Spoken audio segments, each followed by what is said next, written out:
roll. So, welcome Okay. everybody. Yeah, welcome.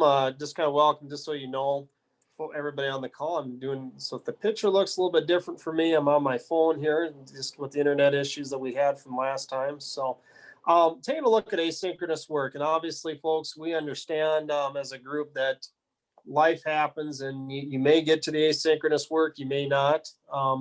But just kind of take, there were some things that we wanted you to take a look at, and the reason we have you do that is obviously not to be mean, but just to kind of give you a sense of kind of maybe a little bit of a better sense of what we're going to communicate with you today. But we also understand too, it's kind of a lot of things going on this time of year with new semester or maybe just finishing up with the semester. So understand that yeah, it's a little bit tough. But we can go to the next slide, Julie. Taking a look at questions from the asynchronous work.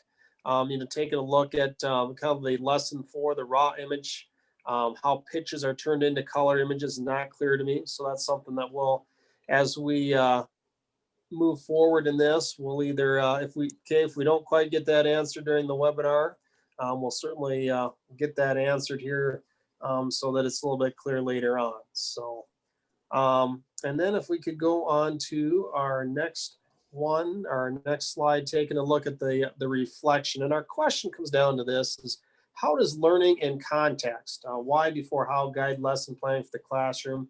How does it guide distant learning? So, obviously, we talk about the real world connections that in our answer Kate provided.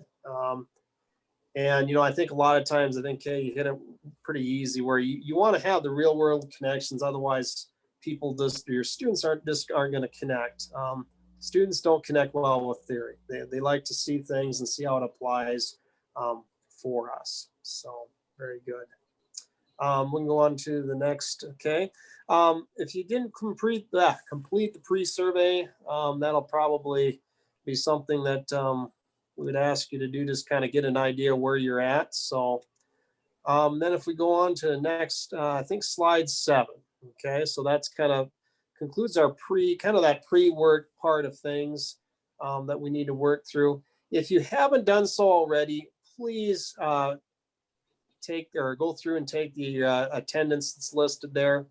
It's in Google Classroom. It's on our site. Julie, I believe, It's in put the it chat. in the chat as well. So appreciate that. So as we continue on, go into the next part of things here. Just kind of keep in mind, these are the different useful links that we have. Obviously, you're in the Zoom meeting, so you're good. The TIE information, once again, gives you links to resources that you need, and obviously Google Classroom. And when we talk about the question parking lot, I do believe the question parking lot is at the very end. Oh, okay, I think we have a Padlet. Okay, that would this come up. So there's something that comes up that you need to address, or that you don't just maybe need some clarification on, please do that. And if we can go to the next slide.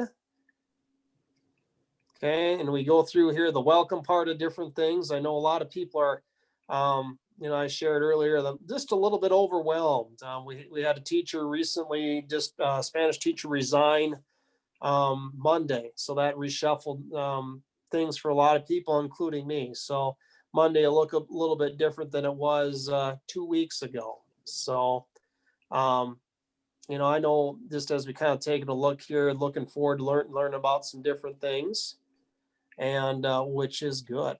So, all right, kind of getting some different input and some things that are going forward. So look forward to a new year with you guys.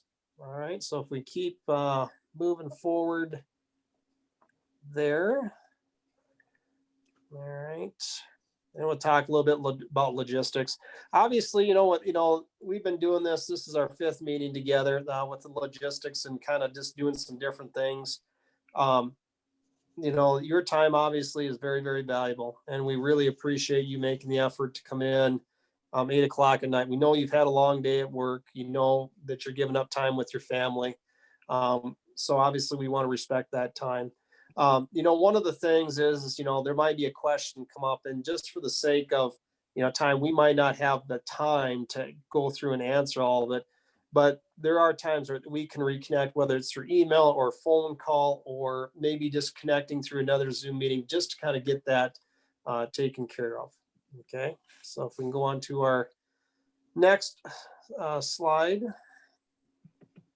Okay, and just kind of the main things and kind of the norms, just kind of what I've talked a little bit about. Obviously, we want, our end time is scheduled for 9:30. If we can be done right at 9:30 or even before, just to kind of give you some time to unwind before you go to bed for the evening, that would be great. If you look at the next slide, so this would be slide 14, I believe. This talks a little bit about some of the suggested roles in the breakout room. We'll see if we use breakout rooms tonight or not, kind of depending on our personnel, but those are some things that are available to us. If we go to the next slide, talking a little bit about what we're going to do today. First of all, with the welcome, obviously, just in a little bit here, Reese is going to go through a model lesson, and then the model lesson reflection. That'll Janie will take us through that, and I'll talk a little bit about the equity piece, and then Janie will wrap things up for us. So if we go on to our next slide, talking a little bit about our theme introduction for this evening, and I kind of alluded to it already, but one of the things that as you kind of take a look at the next slide, which is our journal, is learning in context. Learning should start with the why before moving on to the how. And if you take a look at that prompt, is what does it mean for learning to start with the why before moving on to the how? Okay, I want you to think about that. And when we talk about journaling, that can be something you write down, or if you have your own little digital document, you certainly can. But on slide 17, there is a prompt there. And I'm just going to give you, we'll say, about a minute, just kind of think about that. And then we'll just share out here just in a few moments.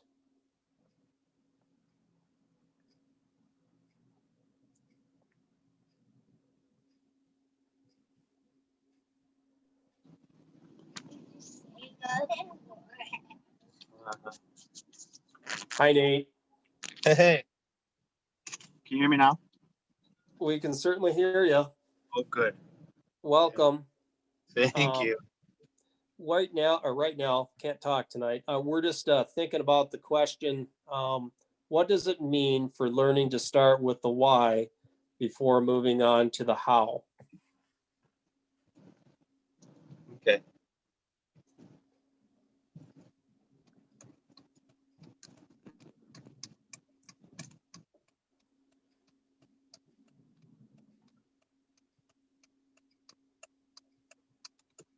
All right. So if we're slide 18, I believe that is, okay, we're gonna have a little bit of a share out, and I'll start, okay, and then we can add in.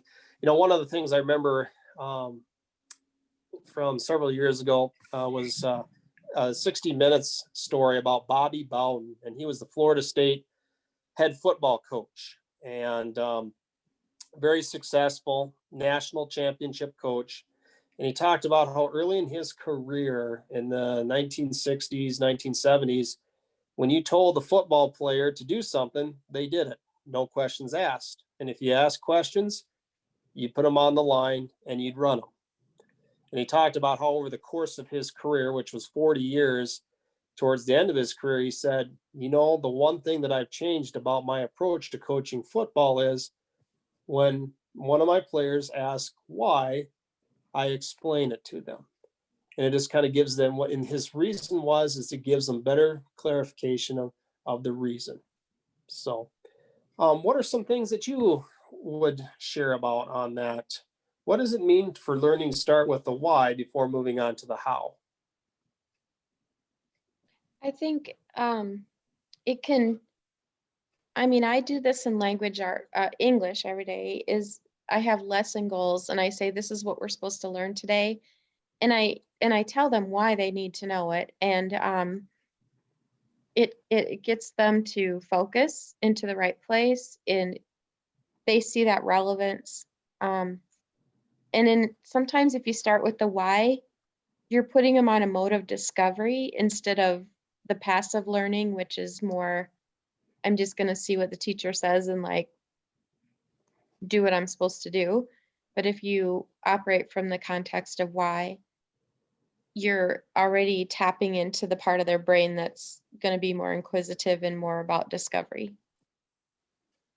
Perfect. Thank you. Other inputs on that prompt?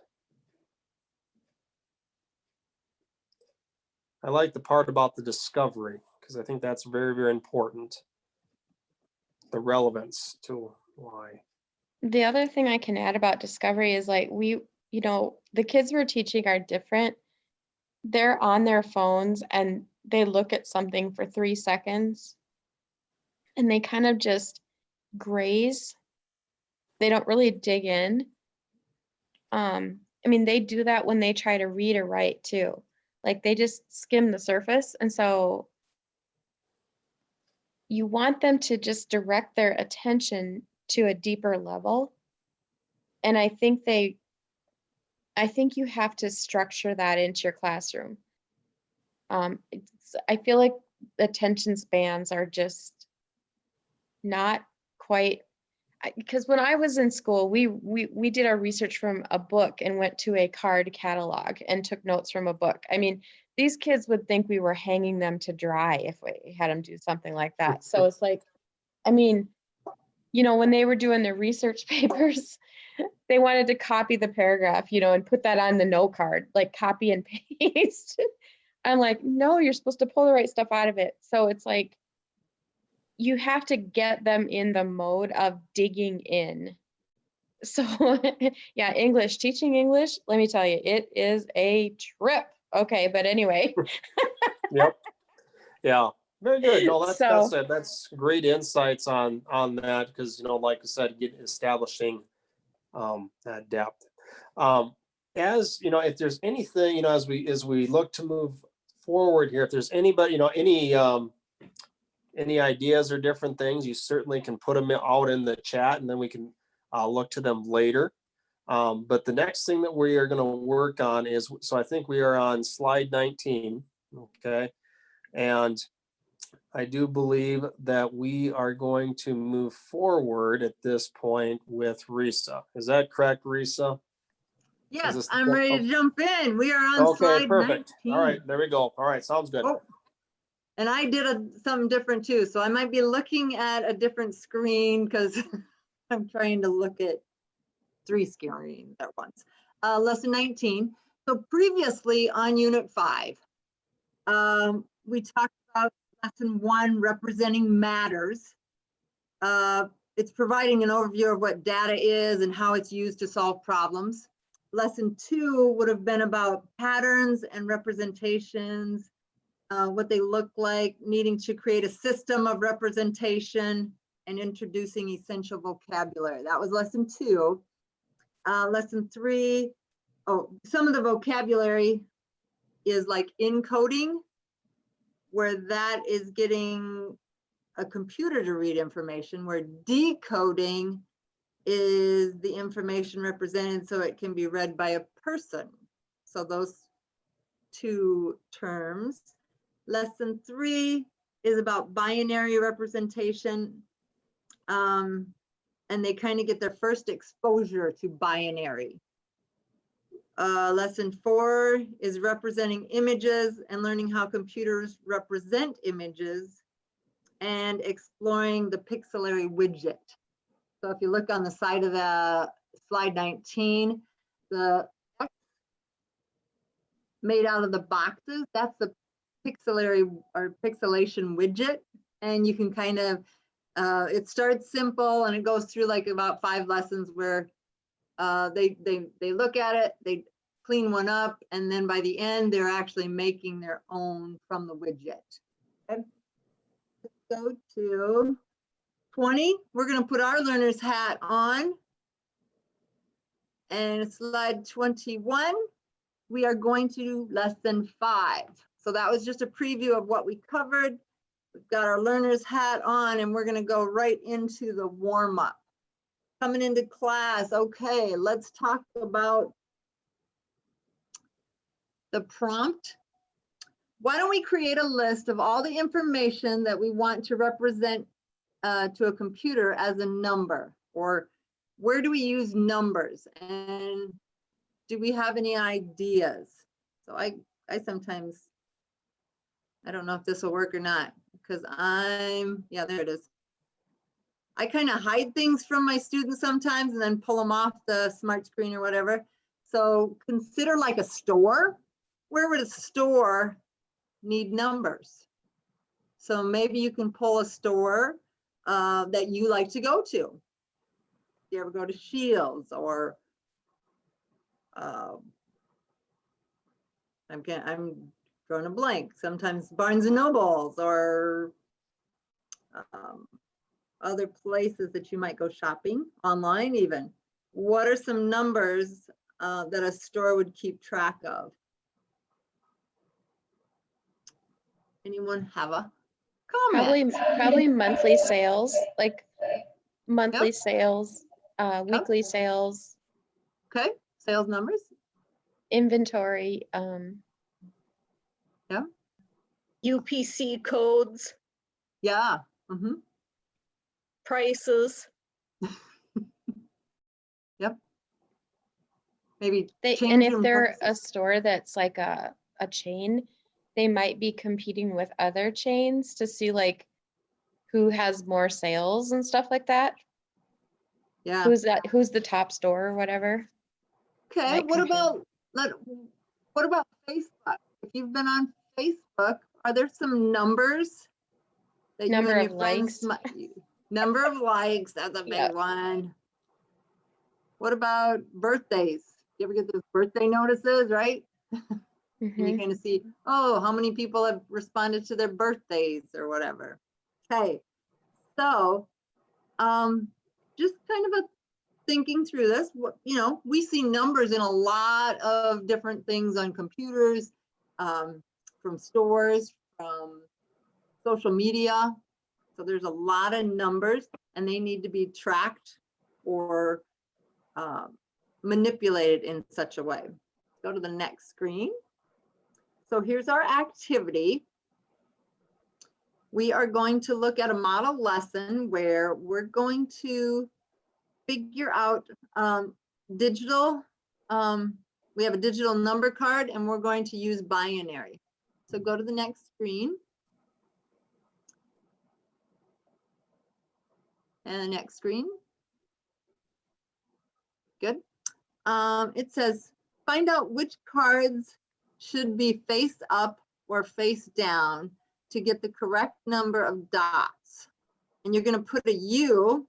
So you can see on this, if you are home learning, you are going to use the digital card. So over on the right is our digital number cards. And you can go on to that if you want to do this digitally. Otherwise, you'll need a notebook and you're going to write the answers from the worksheet. So go ahead and click on the digital number if you want it, and you'll have to make a copy of that. The copy, because right now it's a view only, so you'll have to make a copy and then you can actually use that. But what we're going to do is we're going to take the dots, the cards with the dots, and put those in the top box, or if you want to just figure out right on your notebook, you can do that. And you want to represent each number in the top box, and on the bottom boxes, you want to flip these cards over. So it's kind of like, if you see the card, you count it. If it's up and you see it, you count it. D is for down, and if it's down, you don't count it. Okay. So let's try and do this. If you want to do it just in your notebook, or if you want to try the digital copy, go ahead. I want to see what you come up with for a solution.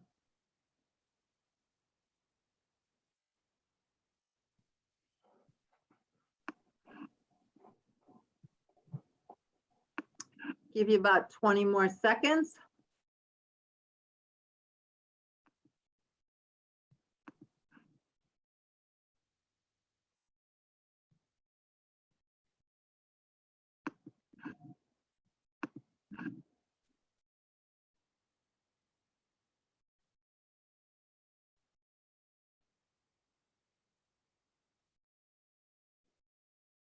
Give me a thumbs up if you need, if you're done. Give me a, how many minutes you need if you need some more time. Give me a thumbs up when you're done. Okay, I'll give you a little bit more time. I only see about 2 thumbs up.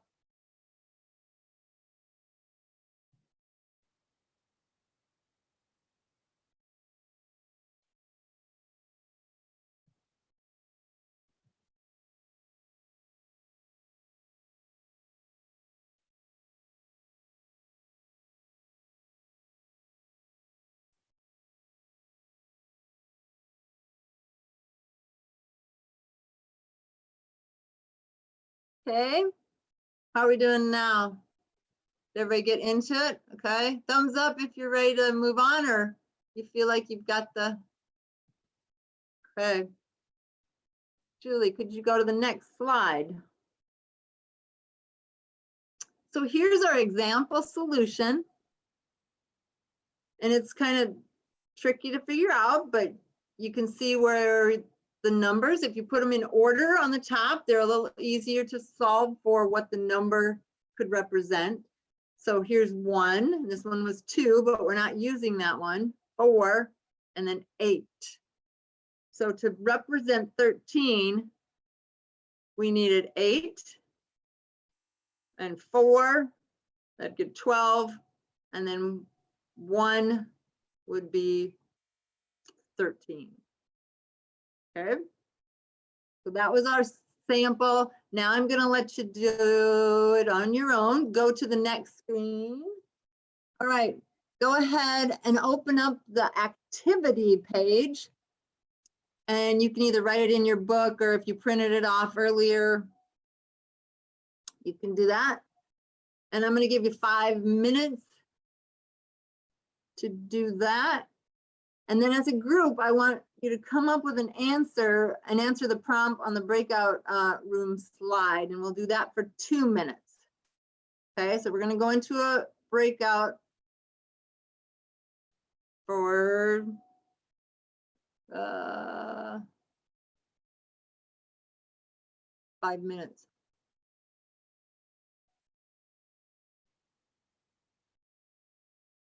Or 7 minutes. Julie, could you do that? Do you want to break us into 3 groups? 2 groups. 2 groups. Group of 2 and a group of 3.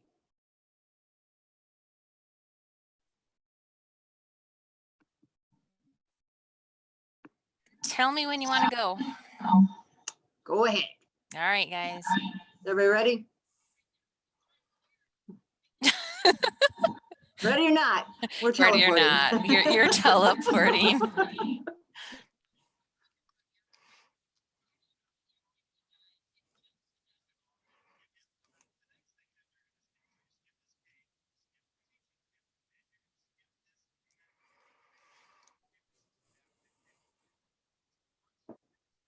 There are more than one possible answer for any of the problems. So we're doing the numbers. You have 13. Could you flip those cards in any certain way to make it a different possible answer?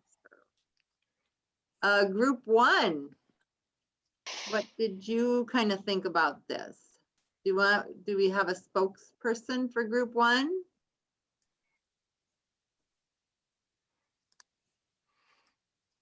I forgot what group I'm in. So Leela, Nathan, and Kay are all in group 1. Well, I think that Mr. Chicken Nugget can talk for us. I'm pretty sure he can. I suppose. So what was the question?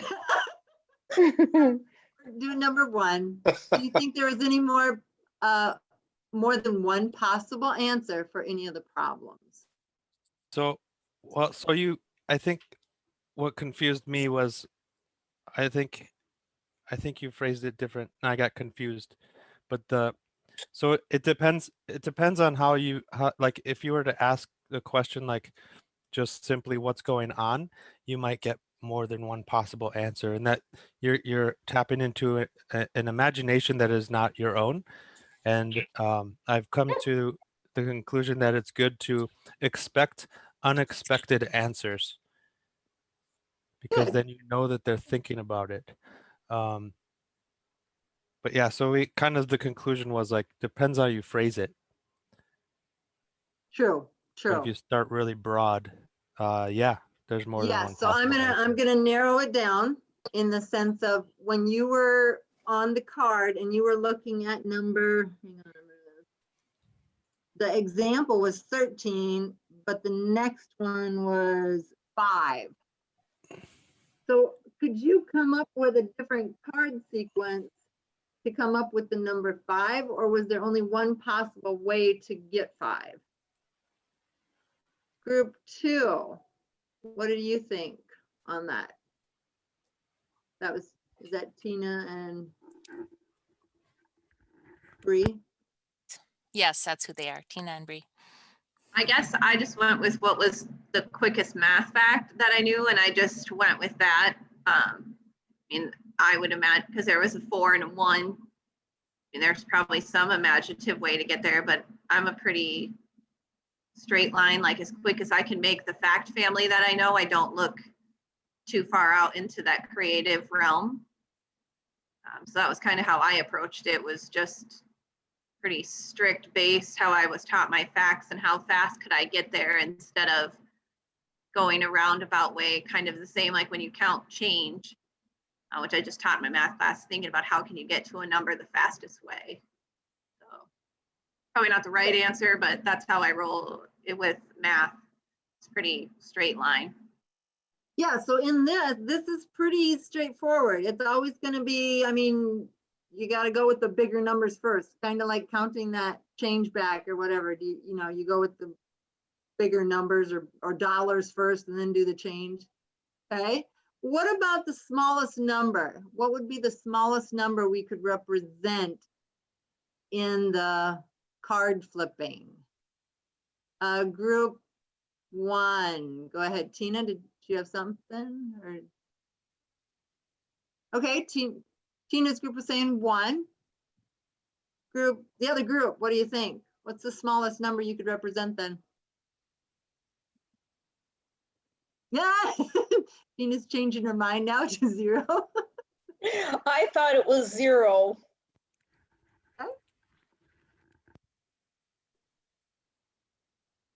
Hang on, we gotta let Scott back in.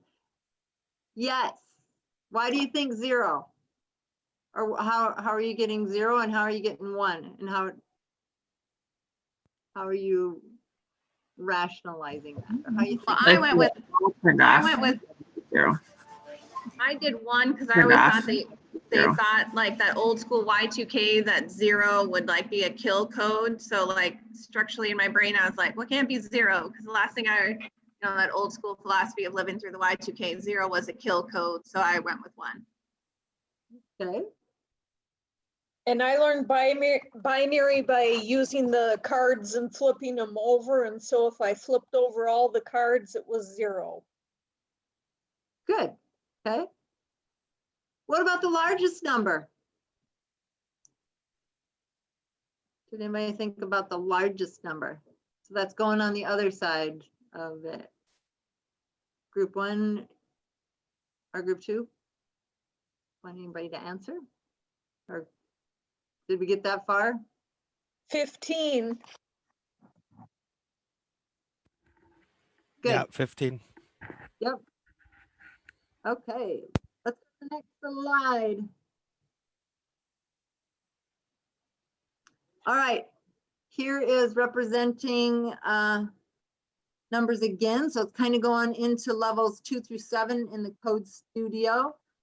Going to give you 7 minutes to do this. This is the second page of this handout.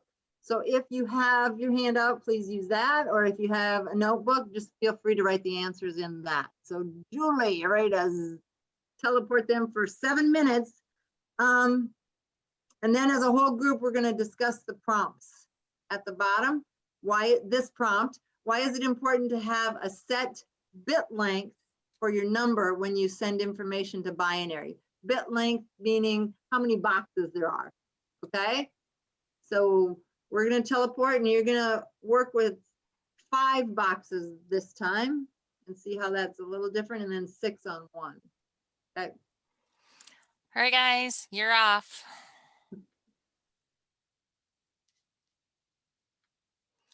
Scott, I'm going to drop you into room 2.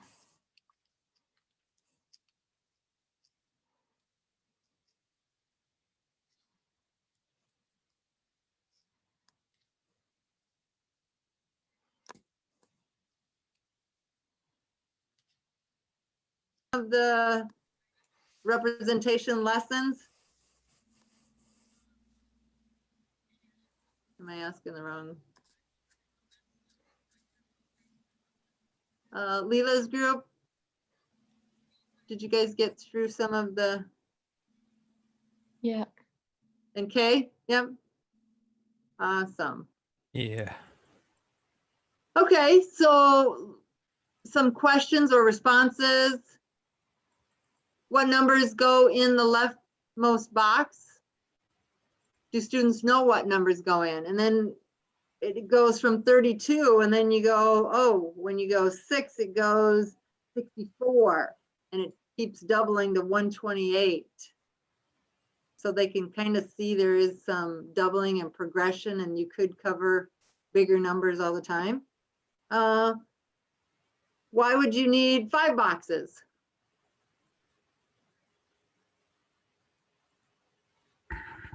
One group pointed out the alphabet, so I like that, because you would need more than 26.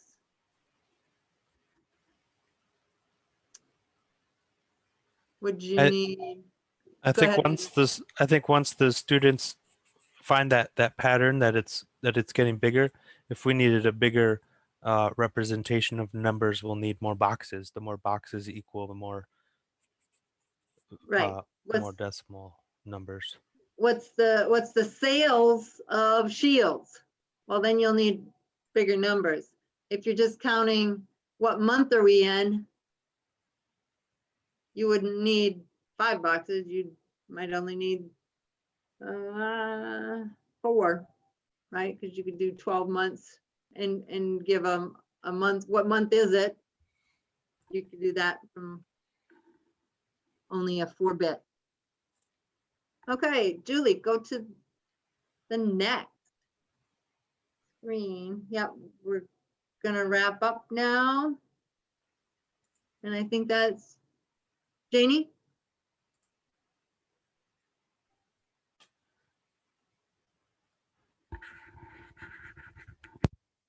I thought I was doing the model lesson reflection before the Oh. wrap up. This is still you, I think. Okay, yes, this is just the last journal prompt. So go ahead and take out your notebooks and kind of write down 3 things or 3 ways that the binary representation system is all the same.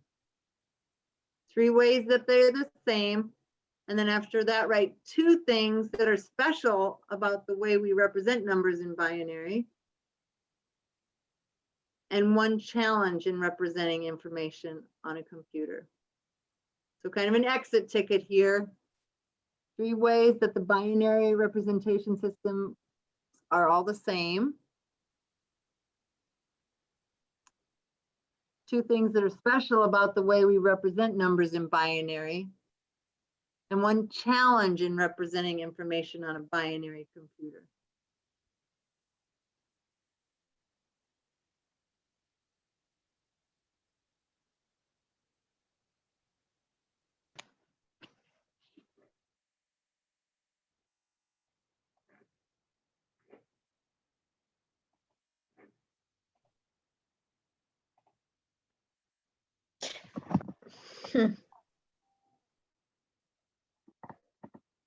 Did you want us to type into slide number 34 then, or what are we doing?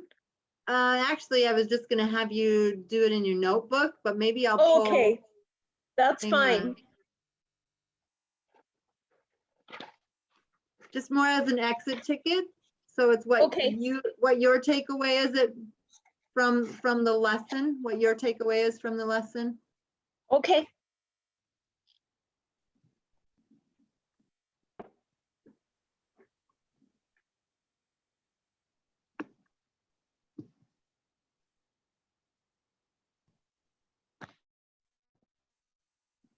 My hat off because I like that idea, Kay, in the sense of even this exit ticket I've started using in Google Classroom, a collaboration slide for exit tickets.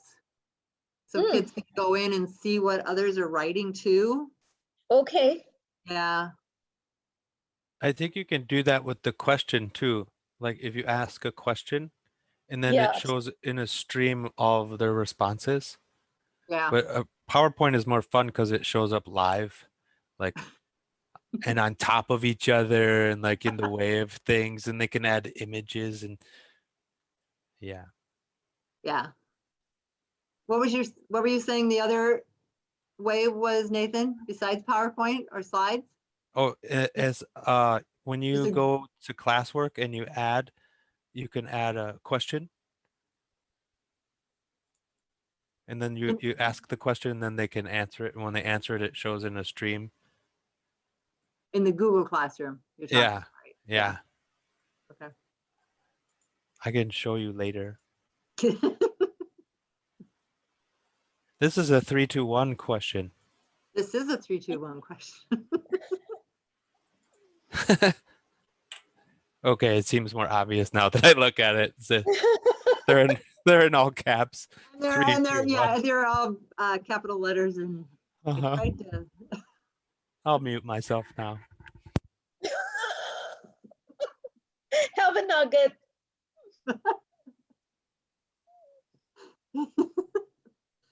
He's out.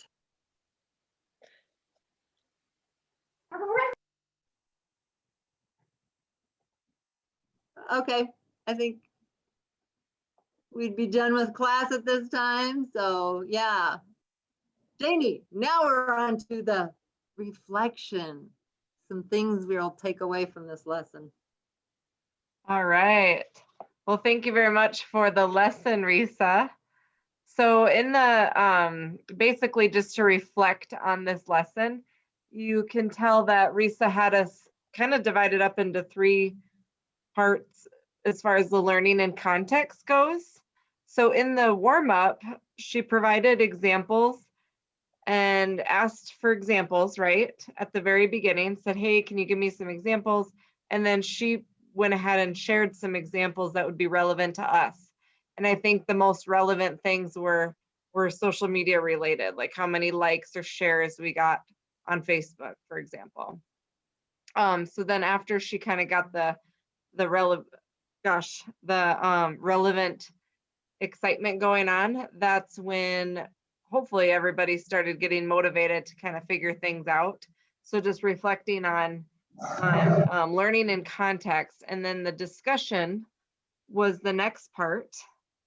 And that was, oh, thank you, Julie. That was basically to ask certain learners like, hey, can you share your answer? And when we do this, it's very intentional. And again, Risa did a good job of asking people to share ideas.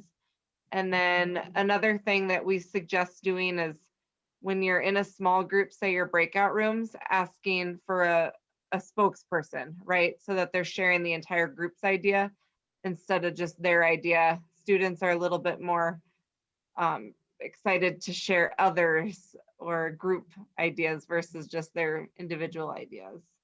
So that's great. And then if you want to go to the very next one, the early finisher activity. This one, it's a little bit hard to reflect on maybe, because I don't know how many early finishers we had necessarily, but you could see that the goal was to keep the group together at all times and have everyone still participating in the group discussions. And to do this, you do need to have a plan, and Risa did. And here the goal was to help students to go deeper when they're ready instead of faster or further into the curriculum. And that's an important thing to remember, just because if I finish before everybody else, that doesn't necessarily mean that I'm understanding or comprehending everything.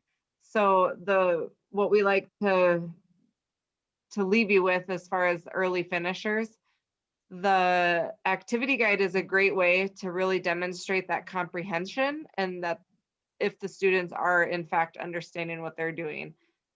Because we all know it's super, you can go through things pretty fast if you're just going through Code Studio and you're not going necessarily with the activity guide.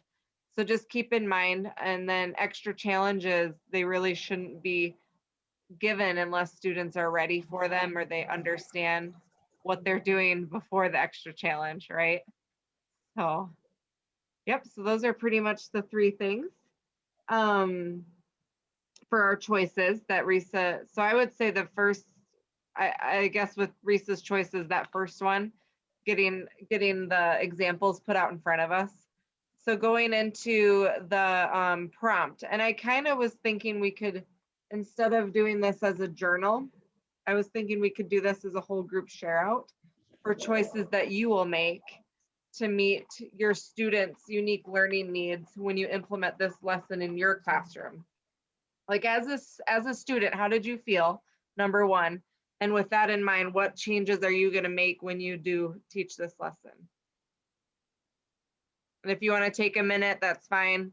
If you guys are cool with it, we can just keep as a big group during this so we can hear from everybody. Can I share a minute? I'm going to share my teacher fail a moment. As I'm looking, I had this on slide 28. It's on the bottom. It's like, hey, if you finish early, create a binary representation for a larger number requiring 4 bits between 16 and 31. So the extra work was on, thank you, Julie. The extra work was on there. And usually it depends on the class I'm teaching, because you know which ones are your high flyers. And sometimes I only point out the extra work because, hey, if you get done early, do this, right? So that was my bad. we have so many high flyers. Yeah, and we all could see that. So just knowing that it was there for us, I think you're fine. So very good. So going to this prompt, what kind of choices would you all make in order to meet the unique learning needs of your students when you implement the lesson? We should have gave Risa a big round of applause first. So, very good. We can do virtual.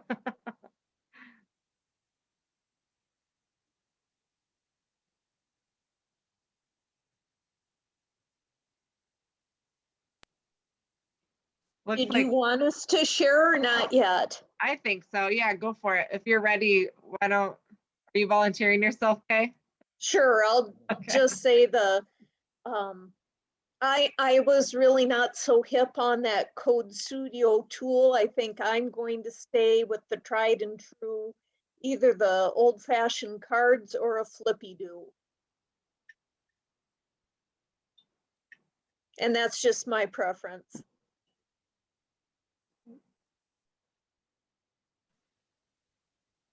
Any other choices anyone's gonna make? I like. Go ahead, Nathan. Nope, you go. No. Oh, fine. So I like a variety of things. So like I think like maybe I would just have them try out the Code Studio thing, and then and then and then uh and then with the flippy do idea, give them something tactile, because they might not get this. Maybe I just give them just enough of a taste to be like, what in the world is that? Maybe even let them get a little frustrated, and like, and then say, okay, so here's what we'll do. We're going to make something else. And then I maybe I introduce a game like on the internet, like Binary Bonanza, or there are some other games that have this, and it's all about the discovery. So I think like to give them choices, but to not really give them any answers or explanations to start, to let them explore entirety and on multiple platforms. So and see which ones like they like the most, and maybe that's a poll you do in the middle. I mean, you'd have to do it kind of quickly, I think, but then which one do you want to do? Majority will choose, and then you just go with that, and then cover those other things afterwards. If they haven't mastered it, if they haven't all mastered it with the one thing you chose. I don't think I've done that. Awesome. Thank you for sharing. Bree, did you want to add what you wanted to say before we move on? No, that's okay. It's okay. Are you sure? Yeah, I was just gonna say, I guess if I went to teach this, I would also just explain it to the kids that I super struggled. We were in the code studio and I just wasn't getting it. And you feel kind of stupid, but just explaining to the kids, like I said, I'm a pretty straight thing. So I think if I would have the tactile, that would be more helpful to mess around and work, and also just expect that you're gonna have to work in small groups with some kids to just explain it into much simpler terms. Right. And I'll be honest, I was in Bree's small group and I had to kind of look away because I could tell you were struggling, right? And you admitted you were frustrated. I think, who else was in there? Was it you, Tina? That you were like not even, it's like you just can't. You've got so much on your mind right now because you're trying to focus for your class tomorrow or today for inclement weather, teaching Zoom, whatever have you. So thinking again, putting yourself in the student's position and how they might be feeling, I just think it's incredible. So let's go ahead and go on to the next slide, please. Basically, we already kind of shared, I guess. When you think about tying this all together with learning in context, the how and the why, right? So looking at the objectives, how can you modify this lesson to ensure both the why and the how are relevant to your students while still meeting those learning objectives? If you want to jot yourself a little note right now, these notes come in huge. They're just so relevant by the time you get to this lesson, and you can see the notes that you've written yourself because you've already experienced this as a student. So just putting your learning hat on compared to your teacher hat on, this helps tremendously when it comes time for that. So I'll just give you about, should we just do 1 minute? Go ahead and write yourself a little note.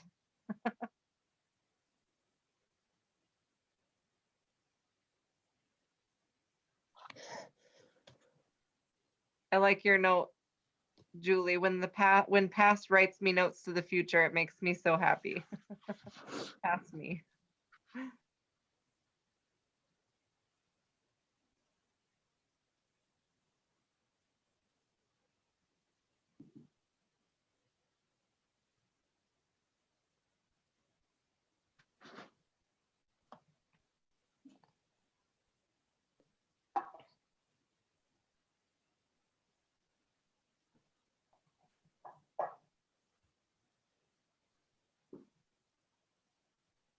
All right, and Scott, whenever you're ready to take it over.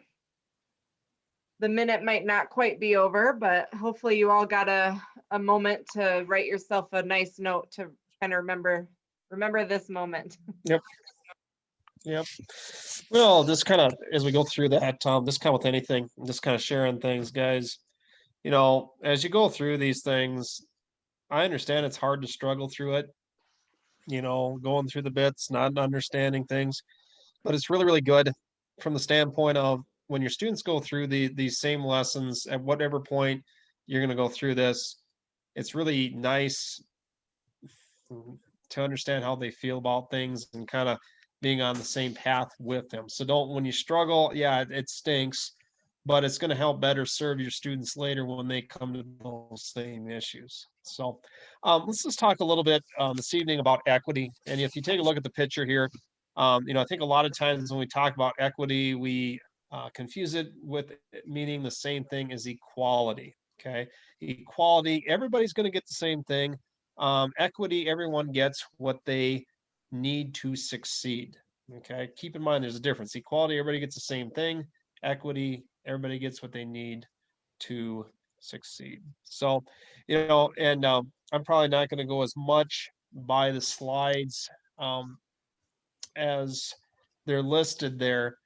But I want you to think about, some things, when we talk about equity challenges in our classroom, what are some things, and this will be just kind of a shout out right here.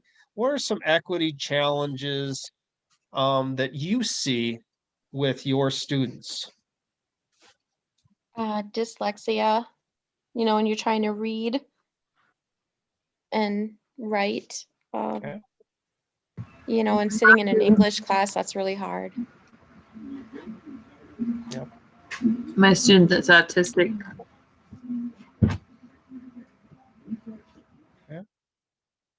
I've got Um, another couple classes this spring that is going to be students with disabilities, and I guess I had the very high functioning group in the fall, so I was I actually introduced programming with Scratch with them, and guessing that they could do it, and they did, but I noticed that I had to kind of limit what I shared with them, but I talked with some of the EAs that were in there, and they said, you might need to do something different with the next group. So this next group, I have 2 of them in wheelchairs.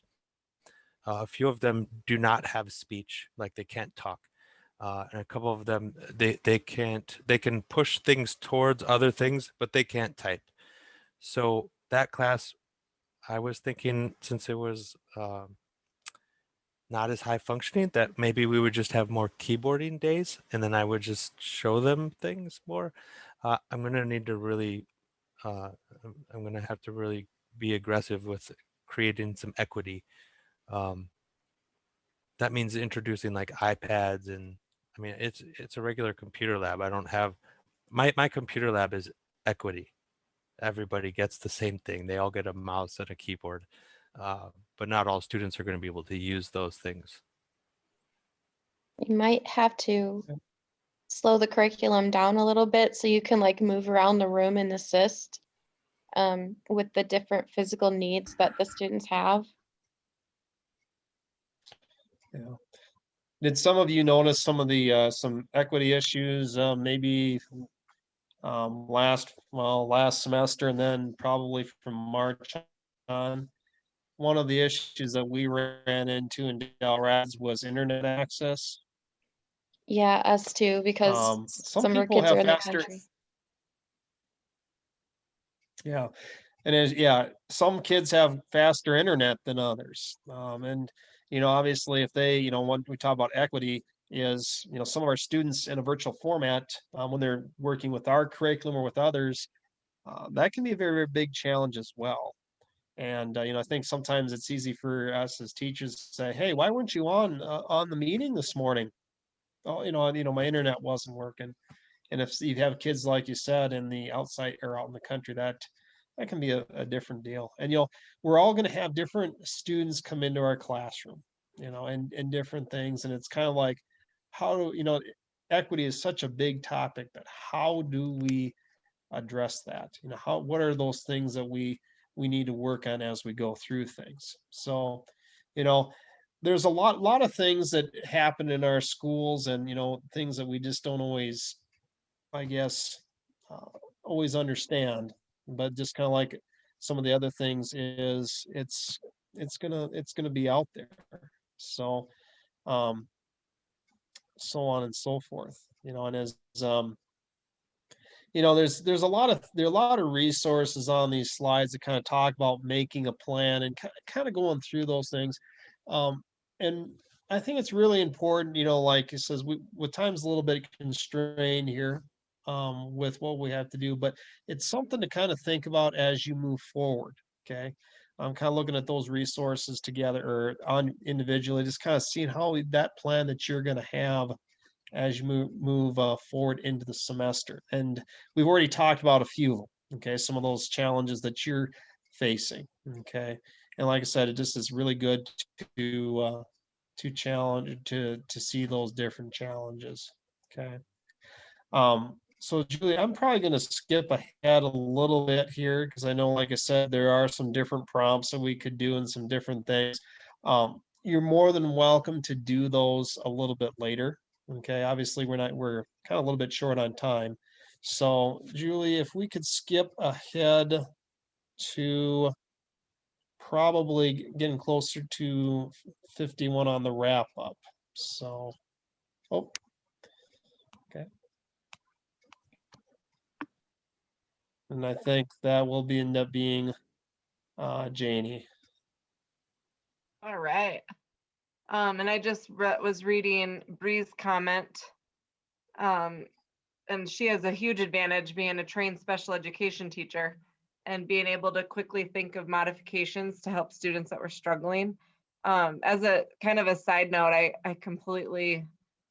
just think it's so cool that you have that training. I feel like we rely on our special education teachers so much in regards to how to help these students, especially when you need that extra support. And then do you have a para in the class? Do they have any resources?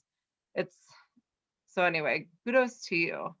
Yeah, I was just saying, the big thing though with me is because I can recognize those kids, I noticed I had to be a lot more cautious with my higher achievers. And I know we talked about like extension activity component, but sometimes I feel like those high achievers, they might be, high achiever, but low growth in some things. Like we use NWA and we have a good chunk of kids who sit in there of making sure like I find a way to challenge them and meet with them one-on-one where their skills are. And even though their skills are up here and others are down here, I think sometimes when we talk about equity, we only think of these kids, but then we're not meeting these kids either on an equity of giving them that one-on-one time.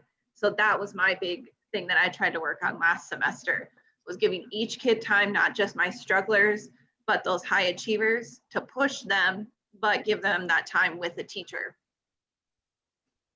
Awesome. Thank you for sharing. All right, so as a wrap up here, we're gonna go ahead and clear the question parking lot, which I have the chat, I have it linked in, Julie linked it in the chat. Julie, do you want to click on that or do you want me to paste that back in? Oh, I just had it. Sorry, the chat is the question parking lot is pretty quiet. There wasn't a lot of, there wasn't really anything in there. So I just went ahead and put in that Bonanza game that I think I found. Nate, I don't even know if that's the right one that you use, but I used that. And then I posted Kay's question just as if anyone wanted to add an example. I went on a little dirt road with that. Like when I was looking up lesson 4, I used the forum. So Julie, if you want to click on this quick. There's the teacher forum is very relevant, especially with the situation now with COVID and teaching online. What I love about the forum is that teachers are constantly posting. It's this little community of everybody teaching this curriculum. So this teacher right here was trying to wrap his head around how to do, or her head, how to teach unit 4, but it was lesson 4. So this was last unit. And then she explained how she did this because a lot of the activities will use note cards, for example, or unplugged. It's like, oh my gosh, I have to go in and create this. Well, you really shouldn't. Code.org should be providing it electronically and things like that. But I just wanted to point this out. Just a random lesson like this that I typed in the search and I could find that. And then, yep, Julie, Jamboard could be a really great tool. But there's just some reminders, I guess, when, even though there's not a lot of questions in the parking lot right now, I just want to remind you of all those little resources available to you at your fingertips, the tips and tricks, the forum. There's a Slack channel that's a little overwhelming if any of you have been on it, but it's there and they're constantly there to help you. And Nate just threw another game in there, it looks like. So thank you. But yeah, is there anything on that you all didn't get a chance to write on the question parking lot that you're dying to ask?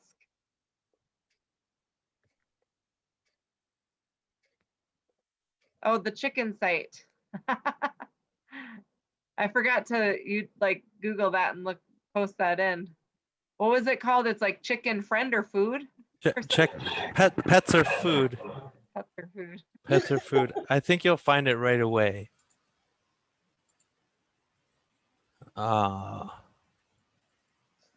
So question I had is I got an email from code.org this week about slides that are now a resource, and how do we find those? The slides you said? Yes. So I think they're linked directly into the lesson plans, aren't they? Like on the teacher resources side? Yeah, I found a couple of them. They're Google Slides or whatever linked in there. So go Right. to the teacher lesson plans. I don't think they have them on all the lessons though. Oh, do you know for Unit 1, do they have them ready to go? I do not know for sure. I thought at one point they said they had units either 1 through 2 or 1 through 3. Like it was kind of a new thing they've been doing. And because like I said, they're very fluid and they take feedback to heart. And so when teachers say, I mean, I'm spending all this time doing PowerPoints, they're like, hey, why don't we create a PowerPoint for you? And they're just constantly making things better. So I feel like Unit 1 would be a safe bet maybe versus the entire curriculum. Sure.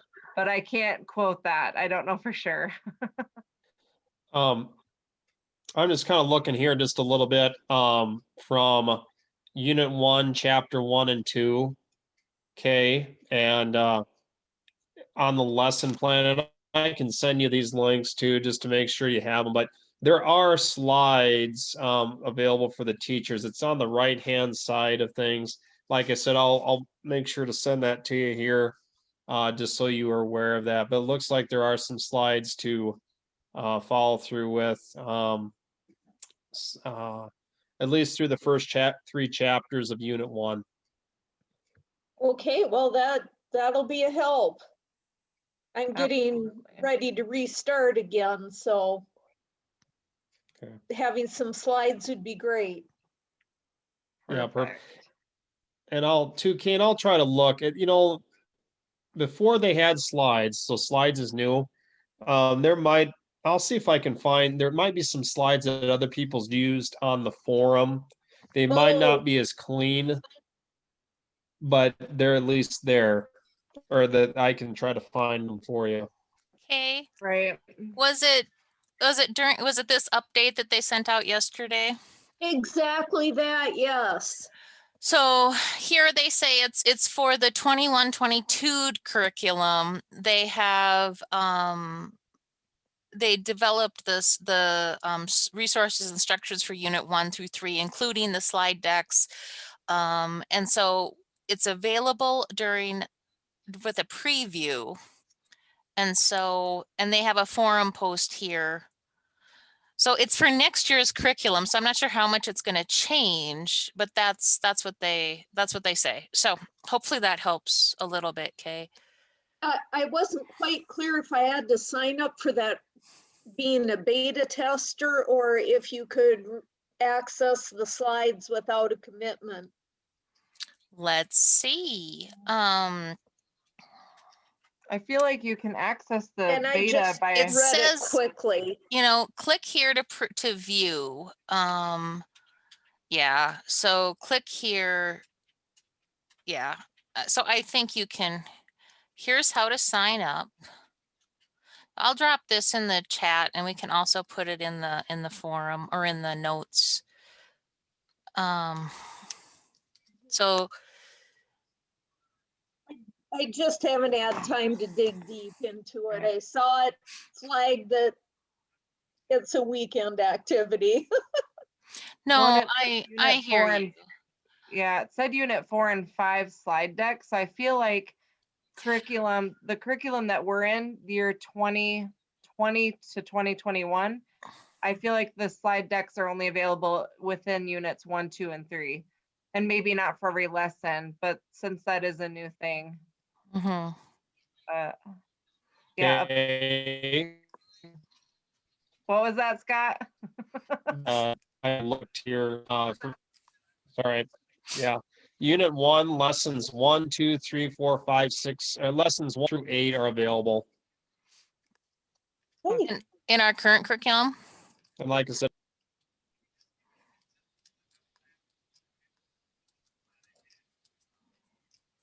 You're muted, Scott. I don't know if you're still talking. yeah, I was. It's probably the best thing of the day when I was muted. But yeah, I think it's under the current curriculum as far as I can tell, unless I'm losing it. But that might be par for the course. So Okay.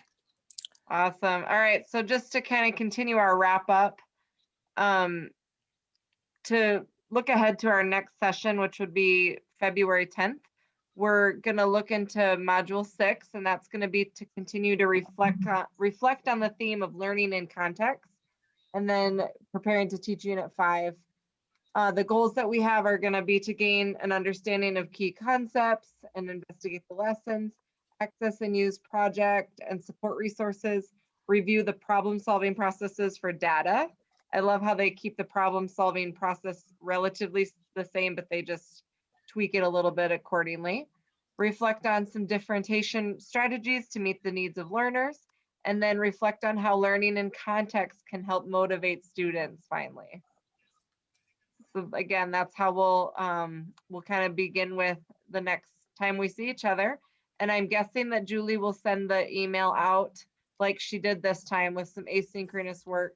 And I don't want you to stress about it. I mean, we all understand that life is here, but if you want to jump into it now, I went ahead and just stuck the slides for you for our next time. If you'd like to, maybe tonight you're really on a roll and you want to see what's next.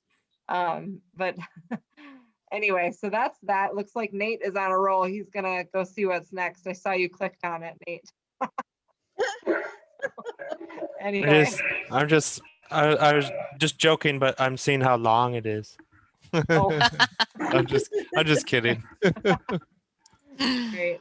Nope, and we just appreciate this whole doing it virtually. I mean, we're really cutting out on that time. Like I remember being together last year and we had time to walk around the room while you work on this independently. So just again, just encouraging yourself to try to look at it, but we understand if you don't get a chance to do that. And then finally, there's this post-survey link. You want to click on that sometime, and Julie just threw that into the chat as well. So if you could do that tonight. And I won't talk anymore because I know we ran over time. I have a little one that's, yeah, not feeling good today either. And I'll go ahead and throw all the stuff into this extra information chat that's in the question parking lot. All right. Was there the attendance link that I had went to a page that asked me what level of grades I taught? Oh, I forgot to do the attendance link. Oh, Or did I? No, well, it's thought I in the put that. classroom.